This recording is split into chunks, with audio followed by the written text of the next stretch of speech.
ನಮ್ಮ ನಾಡಿನ ಹೆಮ್ಮೆ ವಿಶ್ವೇಶ್ವರಯ್ಯ ತಾಂತ್ರಿಕ ವಿಶ್ವವಿದ್ಯಾನಿಲಯ ಈ ನಾಡಿಗೆ ಪ್ರತಿಭಾವಂತ ವಿದ್ಯಾರ್ಥಿಗಳನ್ನ ಕೊಡುಗೆಯಾಗಿ ನೀಡಿದೆ. ಆದ್ರೆ ಈಗ ಈ ವಿಶ್ವವಿದ್ಯಾನಿಲಯದಲ್ಲಿ ನಡೆಯುವಂತಹ ಪರೀಕ್ಷಾ ಪದ್ಧತಿಯೇ ಸಾಕಷ್ಟು ಅನುಮಾನಗಳನ್ನ ಮೂಡಿಸಿದೆ. ಖಾಸಗಿ ಸಂಸ್ಥೆಯಾಗಿರುವಂತಹ ಮೈಂಡ್ ಲಾಜಿಕ್ ನಡೆಸುವ ಡಿಜಿಟಲ್ ವ್ಯಾಲ್ಯೂಯೇಷನ್ ಗೊಂದಲದ ಗೂಡಾಗಿದೆ. ಅಷ್ಟೇ ಅಲ್ಲ, ಇತ್ತೀಚೆಗೆ ನಡೆದಿರುವಂತಹ ನೇಮಕಾತಿ ಹಗರಣ ಮನೆ ಮಾತಾಗಿದೆ.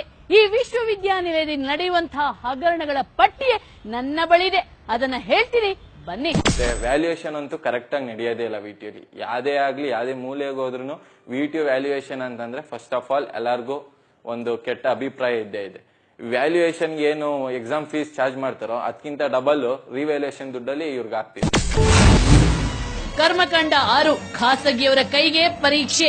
ವಿಟಿಯು ಅಲ್ಲಿ ಏನು ಅಂದ್ರೆ ಡಿಜಿಟಲ್ ವ್ಯಾಲ್ಯೂಯೇಷನ್ ಅನ್ನೋ ಒಂದು ಸ್ಕೀಮ್ ನ ತಗೊಂಡ್ಬಂದು ಮಹೇಶಪ್ಪನವರು ಪ್ರತಿ ವರ್ಷನೂ ಕೂಡ ಕೋಟ್ಯಾಂತರ ರೂಪಾಯಿಗಳನ್ನ ವಿದ್ಯಾರ್ಥಿಗಳಿಂದ ವಸೂಲು ಮಾಡ್ತಾ ಬರ್ತಾ ಇದ್ದಾರೆ. ಈ ಡಿಜಿಟಲ್ ವ್ಯಾಲ್ಯೂಯೇಷನ್ ಎಷ್ಟು ಮತ್ತೆ ವಿದ್ಯಾರ್ಥಿ ಸ್ನೇಹಿ ಅನ್ನೋದು ನಮ್ಮೆಲ್ಲರ ಪ್ರಶ್ನೆ.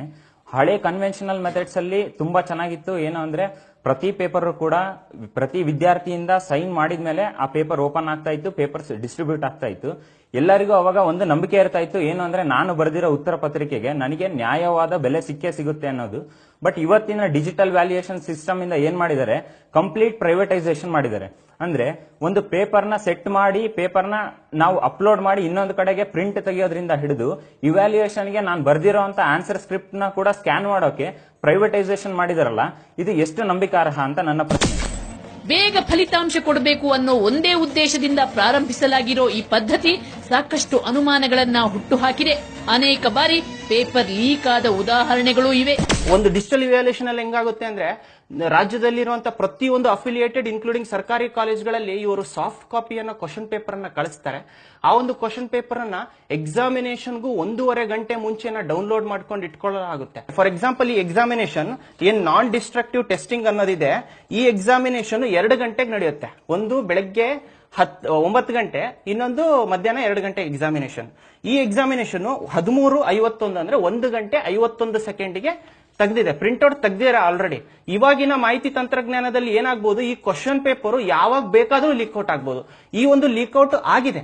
ಏನು ಈ ಹಿಂದೆ ಏನು ವಿಶ್ವವಿದ್ಯಾನಿಲಯದಲ್ಲಿ ಇರುವಂತಹ ಡೀನ್ ಆದಂತಹ ಮಾರ್ಟಿನ್ ದೇವರಾಜ್ ಅವರು ಇದಕ್ಕೆ ಏನಂತಾರೆ, 20 ಕ್ವಶನ್ ಪೇಪರ್ ಈ ಹಿಂದೆ ಲೀಕ್ ಆಗಿದಾವೆ ಅನ್ನೋ ಒಂದು ಮಾಹಿತಿಯನ್ನ ವೈಸ್ ಚಾನ್ಸಲರ್ ಮುಂದೆ ಇಟ್ಟಾಗ ಇದು ಎಲ್ಲ ಖಡಾಖಂಡಿತ ಸುಳ್ಳು ಅಂತ ಮಾರ್ಟಿನ್ ದೇವರಾಜ್ ಅವರ ರೆಸಿಗ್ನೇಷನ್ ಅನ್ನು ಪಡೆಯಲಾಯಿತು. ಕರ್ಮಕಾಂಡ 7 ವ್ಯಾಲ್ಯೂಯೇಷನ್ ಅನ್ನೋ ಡ್ರಾಮಾ. ವಿಟಿಯು ಅಲ್ಲಿ ವ್ಯಾಲ್ಯೂಯೇಷನ್ ಕೂಡ ಡಿಜಿಟಲ್ ಆಗಿ ನಡೆಯುತ್ತೆ. ಆದ್ರೆ ವ್ಯಾಲ್ಯೂಯೇಷನ್ ಪದ್ಧತಿ ಗೊಂದಲದ ಗೂಡಾಗಿದೆ, ವಿಶ್ವಾಸಾರ್ಹತೆಯನ್ನು ಕಳೆದುಕೊಂಡಿದೆ. 3 ವರ್ಷ ಅಥವಾ 5 ವರ್ಷಕ್ಕಿಂತ ಹೆಚ್ಚಿಗೆ ಇರುವಂತ ಪ್ರೊಫೆಸರ್ಸ್ ಇವ್ಯಾಲ್ಯೂಯೇಟ್ ಮಾಡಬೇಕು ಅಂತ ಒಂದು ಯೂನಿವರ್ಸಿಟಿ ಆಕ್ಟ್ ಹೇಳುತ್ತೆ. ಬಟ್ ಇವತ್ತೇನಾಗಿದೆ, ಯಾವುದೋ ಒಬ್ಬ ಟೆಂಪರರಿ ಲೆಕ್ಚರರ್ಸ್ ಅಂದ್ರೆ ಅವರಿಗೆ 1 ವರ್ಷ ಕೂಡ ಎಕ್ಸ್ಪೀರಿಯನ್ಸ್ ಇರಲ್ಲ, ಅವರಿಗೆ ಇಂಟರ್ ಡಿಸಿಪ್ಲಿನರಿ ಸಬ್ಜೆಕ್ಟ್ ಅಂದ್ರೆ ಅವ್ರಿಗೆ ಗೊತ್ತಿಲ್ಲದಿರೋ ಸಬ್ಜೆಕ್ಟ್ ನ ಕೂಡ ಇವ್ಯಾಲ್ಯೂಯೇಟ್ ಮಾಡಕ್ ಕೊಡಿಸ್ತಾ ಇದ್ದಾರೆ. ಇವ್ಯಾಲ್ಯೂಯೇಷನ್ ಅಂದ್ರೆ ಪ್ರತಿಯೊಬ್ಬ ವಿದ್ಯಾರ್ಥಿಗೂ 40 ಪುಟದ ಒಂದು ಪುಸ್ತಕವನ್ನು ಕೊಡಲಾಗುತ್ತೆ. Front sheet is OMR sheet, ಅಂದ್ರೆ ಅವನ ಹೆಸರು, ರಿಜಿಸ್ಟರ್ ನಂಬರ್ ಎಲ್ಲದನ್ನು ಕೂಡ ಅದರಲ್ಲಿ ಮಾರ್ಕ್ ಮಾಡಿರ್ತಾನೆ. ಆ ಒಂದು OMR ಶೀಟ್ ಪ್ರತಿ ಒಂದು ಲೆಫ್ಟ್ ಕಾರ್ನರ್, ಲೆಫ್ಟ್ ಸೈಡ್ ಅಲ್ಲಿ ಏನಾಗುತ್ತೆ, ಸ್ಟಿಚ್ ಆಗಿರುತ್ತೆ. ಆದ್ರೆ ಏನಾಗಿದೆ, ಪ್ರತಿಯೊಬ್ಬ ವಿದ್ಯಾರ್ಥಿ ಆನ್ಸರ್ ಶೀಟ್ ಆದ ತಕ್ಷಣ ಸೀಲ್ಡ್ ಆಗಿ ಹೋಗುತ್ತೆ. ಆ ನಂತರ ಪ್ರೊಸೀಜರ್ಸ್ ಏನು ಅಂದ್ರೆ ಪ್ರತಿಯೊಂದು ಆನ್ಸರ್ ಶೀಟ್ಗಳು ಕೂಡ ಸ್ಕ್ಯಾನ್ ಆಗ್ತವೆ. ಹೆಂಗೆ ಸ್ಕ್ಯಾನ್ ಆಗ್ತವೆ ಅಂದ್ರೆ, ಒಂದು ಬುಕ್ಲೆಟ್ ಇದೆ. ಫಾರ್ ಎಕ್ಸಾಂಪಲ್, ಇದೇ ಒಂದು ಬುಕ್ಲೆಟ್ ಅಂದ್ರೆ ಈ ಹೊಲಿಗೆಯನ್ನ ಬಿಚ್ಚಲಾಗುತ್ತೆ. ಹೊಲಿಗೆಯನ್ನ ಬಿಚ್ಚಲಾಗಿ ಫ್ರಂಟ್ ಪೇಜ್ ಅನ್ನ ಸ್ಕ್ಯಾನ್ ಮಾಡ್ತಾರೆ, ಪ್ರತಿ ಪೇಜ್ ಅನ್ನು ಕೂಡ ಸ್ಕ್ಯಾನ್ ಮಾಡ್ತಾರೆ. ಆದ್ರೆ ಇಲ್ಲಿ ಅನುಮಾನ ಏನು ಅಂದ್ರೆ, ನಮ್ಮ ಅನುಮಾನ ಇಲ್ಲಿ ಒಬ್ಬ ಪ್ರತಿಭಾವಂತ ವಿದ್ಯಾರ್ಥಿಯ answer sheet, for example first page ಅಲ್ಲಿ ನಾನೊಬ್ಬ ಪ್ರತಿಭಾ ವಿದ್ಯಾರ್ಥಿ ಅಲ್ಲ, ಇನ್ನೊಬ್ಬ ಯಾರೋ ಪ್ರತಿಭಾವಂತ ವಿದ್ಯಾರ್ಥಿ ಇದ್ದಾನೆ, ಅವನ ಆನ್ಸರ್ ಶೀಟು ನನ್ನ ಆನ್ಸರ್ ಶೀಟು ಅದಲು ಬದಲು ಆಗ್ಬಹುದು. ಕರ್ಮಕಾಂಡ 8 ರಿವ್ಯಾಲ್ಯೂಯೇಷನ್ ಗೋಲ್ಮಾಲ್. ವಿಟಿಯುನಲ್ಲಿ ರಿವ್ಯಾಲ್ಯೂಯೇಷನ್ ಅನ್ನೋದೇ ದೊಡ್ಡ ಗೋಲ್ಮಾಲ್. ಕಾಸು ಕೊಟ್ರೆ ರಿವ್ಯಾಲ್ಯೂಯೇಷನ್ ನಲ್ಲಿ ಪಾಸ್ ಮಾಡಿಸೋ ದಂಧೆ ನಡೆಯುತ್ತಿದೆ ಅನ್ನೋದು ವಿದ್ಯಾರ್ಥಿಗಳ ದೂರು. ಇವಾಗ ವಿಟಿಯಲ್ಲಿ ಒಂದ್ ಗಾದೆ ಮಾತಾಗಿದೆ, ಎಕ್ಸಾಮಿನೇಷನ್ ರಿಸಲ್ಟ್ ಬಂದಿರ್ತೈತಲ್ಲ, ಆಗ ರಿಸಲ್ಟ್ ಬಂದಿಲ್ಲ ಅಂದ್ರೆ ತಲೆ ಕೆಡ್ಸ್ಕೊಂಡು ರಿವ್ಯಾಲ್ಯೂಯೇಷನ್ ಹಾಕೋ ನಿಂಗೆ ಜಾಸ್ತಿ ಮಾರ್ಕ್ಸ್ ಬರ್ತೈತೆ. ಎಲ್ಲಾರು ಏನು ಒಬ್ರೊಬ್ರು ಒಂದೊಂದು ವಿದ್ಯಾರ್ಥಿನ 4 ಸಬ್ಜೆಕ್ಟ್ 5 ಸಬ್ಜೆಕ್ಟ್ ಈ ತರ ರಿವ್ಯಾಲ್ಯೂಯೇಷನ್ ಹಾಕ್ತಾರೆ. ಅದೇ ಇವಾಗ ಮೊನ್ನೆ ಬಾಹುಬಲಿ ರಿಸಲ್ಟ್ ರಿಲೀಸ್ ಆದಾಗ್ಲೇನೆ ವಿಟಿಯು ರಿಸಲ್ಟ್ಸ್ ಅನೌನ್ಸ್ ಆಯ್ತು. ಅಲ್ಲಿ ಫೇಸ್ಬುಕ್ ಅಲ್ಲಿ ಒಂದು ಕ್ಯಾಚಿ ವರ್ಡಿಂಗ್ಸ್ ಬಂದಿತ್ತು, ಬಾಹುಬಲಿ ಇದು ಫಸ್ಟ್ ಡೇ ಕಲೆಕ್ಷನ್ 50 ಕೋಟಿ ಇದ್ರೆ ವಿಟಿಯು ರಿವ್ಯಾಲ್ಯೂಯೇಷನ್ ಕಲೆಕ್ಷನ್ 100 ಕೋಟಿ ಆಗಿರ್ತೈತೆ. ವಿಟಿಯು ಪರೀಕ್ಷಾ ಪದ್ಧತಿಯಲ್ಲಿ ಗೋಲ್ಮಾಲ್ ನಡೆದಿದೆ. ಈ ಬಗ್ಗೆ ತನಿಖೆ ನಡೆಸಲು ಸಾಕಷ್ಟು ಬಾರಿ ಆದೇಶ ನೀಡಲಾಗಿದೆ. ಆದರೆ ವಿಸಿ ಮಹೇಶಪ್ಪ ತನಿಖಾ ಆದೇಶಕ್ಕೆ ತಡೆಯೊಡ್ಡುತ್ತಿದ್ದಾರೆ.